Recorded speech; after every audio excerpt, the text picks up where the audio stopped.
I'm Dom Vallie, and you're watching TMTV. Yeah. All right, TMTV, we're sitting here with Dom Vallie. He is nominated for Rap Album of the Year with See You When I See You. Yep. But not your first Juno nomination. No. Exactly. We were nominated back in 2023 for Rap Single of the Year. Yes, Spin Himma. Yes. Fire, yeah. Looking back on 2023 for that knob and then looking at this one now, what's the difference? You know, you've progressed in your career. Mm-hmm. So how is this nomination this year different from the last one? Well, it's cool to be recognized for not just like the one song, like the whole body of work. You know, we put a lot of work and hours into it. Mm-hmm. So yeah, and also there's more people involved. Like, so there's the whole team that we get to celebrate with, rather than just like me and J.I. Mm-hmm, for sure. Talk about your team, like not even just like your crew that kind of follows you day to day, but like your producers for this project, like any other collaborators, any like if you had any songwriters within the studio, like talk about those guys. Yeah, so I mainly work with Just Ideas, and then also Toom. I've known Toom since 7th grade, and we started making music together. Also, Kayla Diamond, she helped with some of the writing on the song The Weekend that's on the project. And Aaron Alter, he shot the music video for Can't Decide, which got a lot of publicity when I put that one out. Yeah, we keep a close-knit group of people, and you know, I like working with them, so we make it work. Cool, yeah. Weekend is actually, I think, one of my favorites on the album. Yeah. It's got a different groove to a little bit more of a vibe. I like that. Thank you. So in terms of like the team that you just described, you know, you're being from Kitchener-Waterloo, just a little bit outside of Toronto. Is this team very much homegrown? Yeah. Or it's kind of like, you know, expanded? So, like I said, I know Toom since 7th grade. We met playing hockey. We were on the same house league hockey team. Yeah.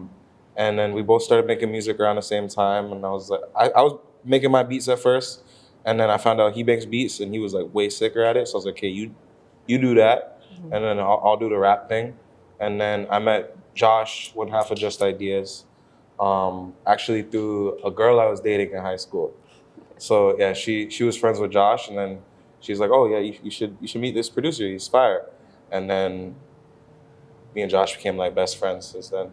That's fire, yeah. And talk about your creative process, especially for this album. You know, it's being recognized on a national scale, probably even bigger than that. We're talking like the States as well. But in terms of the Juno recognition, like what do you think it is about this project in regards to the creative process, or maybe the result of it, that you think got you this recognition? I'd like to say it's just the music, because I think it's a great body of work. But you know, there was a lot of promotion that went into it, you know, trying to make like viral moments on social media, and just, you know, pushing the envelope with like what hip hop can be viewed as. For sure, yeah. And you have a single, came out yesterday. Yes, yeah. Show Me. Talk about that, and the feature, talk about all of it. Yeah, so I met Bebe Boy a couple months ago, and it's actually funny how that song happened. J.I. brought me in for a writing session to write for this like bigger female pop artist, and she ended up canceling on the session last minute. But the studio was still paid for by the label, so we're like, oh, we got a free studio. It was a nice studio too. So they called Bebe Boy. He pulled up, and we just made the song on the spot. What studio was it? What was the studio? Do you remember? Achieve Dreams. Yeah. Oh in Toronto. Yeah. I've been there. It is a very nice studio. That studio, too, is frequented by other legends from Toronto, like Roy Woods. Yeah. I believe you've received some shout-outs from guys like Roy Woods, yeah, Baka, Smiley. I met Roy a while back at a writing camp, and then we're in the studio together. I put like a 8-bar verse on one of the songs. I don't think that thing's ever coming out, but Roy's good people. It's always nice to see him. I met Baka one time. We pulled up. I had a session at Sony, and then they closed at 5. So I pulled up to Kilo after honestly, I just wanted to charge my phone before I had to take the GO train home. And I was sitting there waiting for my phone to charge, and one of the guys that owns the studio, he was like, "Oh, like Dom, like, do you want a room? Like, we have an open room," and they give me like the biggest studio in there. I was like, "This is sick for free." And usually it was at Kilometer House. They like you have to be out of there by like midnight. That's when everyone starts packing up. So like by 11:30, I went and asked the studio assistant, and I was like, "Yo, like, do we start like wrapping up?" And he was like, "Oh no, actually, Baka's upstairs, and he's gonna be here all night, so you guys can like stay till whenever." I was like Baka, like Baka, yeah. Mr. Not Nice. Yeah. So I really wanted to meet him, and every time I heard someone coming downstairs, I pretend to go get a glass of water. I had like 17 glasses of water. I had to pee so bad, but finally, like it was like 4 a.m. We were just packing up, and like I still never ran into him.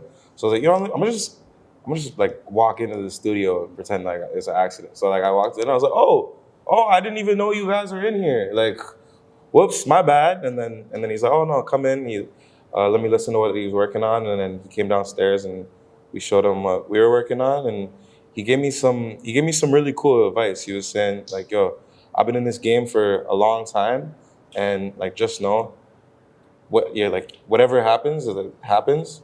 As long as you keep working, it's gonna work out. Yeah. So I appreciate him for that. When was that? That was probably a year ago, maybe a year and a half ago. Wow. So were you writing this current album? Yeah. Actually, we were working on 99 Atlantic. Yeah. 99 Atlantic Ave, which is on the project. 99 Atlantic, that's the Sony address. Yeah. So in the song, I'm like, 99 Atlantic Avenue, straight to Kilo, dashing stew to stew. And we made that song that night, and Baka heard it and gave me some flowers. It was dope. That's fire, yeah. I mean, I'm sure it means a lot to you getting recognition from those guys. You got to do what you got to do, even if that means walking in the studio by mistake. Yeah. You know what I mean? Like, how else are you going to get it, right? I was just at the Black Music Brunch, and Maestro Fresh West, he was telling me, yo, you gotta create opportunities. Don't wait for them to happen. And that's exactly what we did. Yeah. And I mean, on that note, like you finding your lane in the music industry, like, I feel like you have your own sound. I think you take maybe some influences from other artists in the city, but you do have like your own sound to yourself. So how did you find that lane? Just kind of like carving your own path. How did you make that happen? I think like for me personally, it was, I don't want to say easier to do, but like kind of like we had to do it, because when I started making music, I was just making my own beats. And then from the jump, pretty much, like I've been working with producers, and we craft the song from scratch, and like I'll be writing while they're making the beat, rather than just like finding a beat on YouTube or like getting sent a beat pack and then writing over that. So like we've been able to like really craft the sound from scratch from time. Yeah, that's sick. What do you have coming up? Well, Show Me just dropped. We had a show last night at Fortune, which is cool. It was my first time performing with a band. I'm working on a mixtape right now. It's called Nonprofit. We're just sampling everything from my childhood, and hopefully a tour soon too. Yeah, I was gonna say we gotta get some tour dates. Come on, what are we doing? I'm working on it. For sure, yeah. I mean, on your upcoming project, can we expect any type of fusion from your cultural roots? Yeah, there's some Afro remixes. We did, Pump It by the Black Eyed Peas. Yes. We turned that into like kind of like it's got like an Afro elements in it. Wow.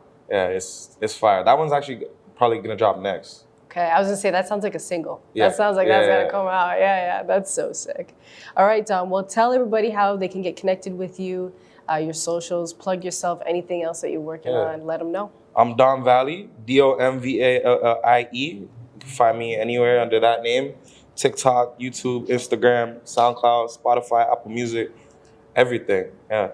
And I'm working on rebuilding my website right now, domvallie.com. All right. It's looking sick. Any merch? Yeah, I'm working on I'm not like merch per se, but I'm working on starting a clothing brand, because I'm not a big fan of merch just like slapping your name on a t-shirt. Yeah. I want to like make something that people actually want to wear. They want to rock, even though they don't know my music. Yeah. Well, looking at your fit, I think you got it on lock. Well, shout out Venetia Kid Style. She got me right.